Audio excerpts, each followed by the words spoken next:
I came home to silence, not the usual chaos of laughter, not the thud of toys on the floor. Just silence, broken by muffled sobs. My kids sat on their beds, except their beds weren't in their rooms anymore. They were shoved into the cold basement, their posters torn from the walls, their clothes in boxes. When I asked why, my mother's voice carried down the stairs. "Your brother's son deserves the upstairs. He's the future of this family. Your kids will adjust." My children looked at me, waiting for anger, for rage, for something. But I only smiled and whispered, "Pack your bags." They didn't know what was coming. None of them did. It wasn't the first betrayal. Growing up, I was the placeholder, the shadow standing next to the favorite child, my brother. He was the golden boy. Straight A's, praised. Failure, excused. Me, invisible. When I had kids, I thought things might change. Surely they'd see innocence in small faces.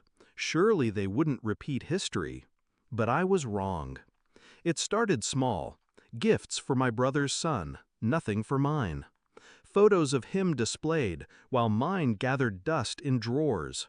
Excuses, always excuses. And now they had moved my children, flesh of my flesh, into a basement like they were unwanted guests. That was the last line they would ever cross. I didn't scream, didn't fight. That's what they expected. Chaos they could dismiss as overreaction. Instead, I went upstairs, kissed my nephew on the head, and told my brother's wife the rooms looked lovely. My parents smiled, smug, thinking I had accepted my children's place beneath their golden grandson. But that night, while they celebrated upstairs, I started planning. The next morning, I called a realtor. I wasn't buying a house. I was buying freedom. I had been saving quietly, investing carefully, building what they assumed I never could. Within weeks, the keys were in my hands. A house, bigger than theirs, closer to the beach, with rooms carved in sunlight, not concrete. I never told them. I just packed up my kids, loaded the car, and drove away. When my mother called, shrill and demanding, asking why their basement was empty, I simply said, "You made it clear whose children mattered. Now you'll live with that." But that wasn't enough. Cutting them off was escape. I wanted justice. So I dug deeper. The family business. My father still ran it like a king, convinced his empire was untouchable. But kings fall hardest when they trust the wrong heirs. I knew their weaknesses, knew the contracts, the unpaid loans, the quiet fraud they thought was buried. I had worked there once, remember? They forgot I learned everything by watching. With one phone call to the right auditor, I set the wheels turning. Not lies, just truth. Truth is a weapon sharper than any blade. The investigation hit like a storm. Accounts frozen, partners walking away, and my father, once untouchable, was suddenly begging lawyers to save him. When he called me, voice cracked, asking if I knew anything, I simply said, "I protect my children the way you should have protected me." Then I hung up.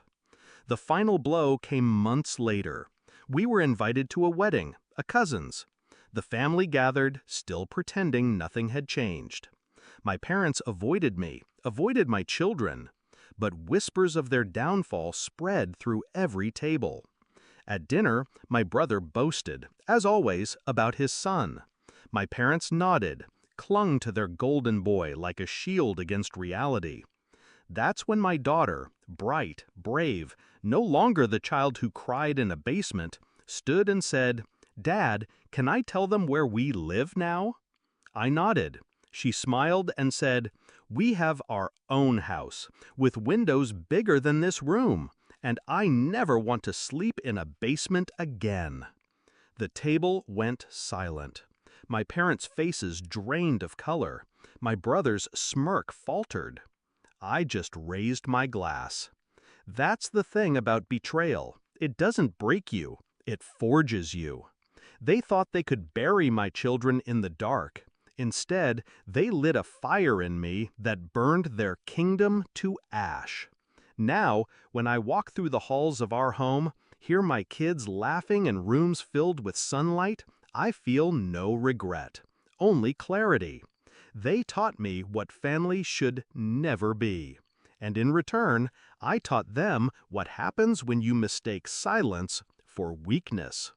The last time my parents called, begging to see the kids, I listened quietly.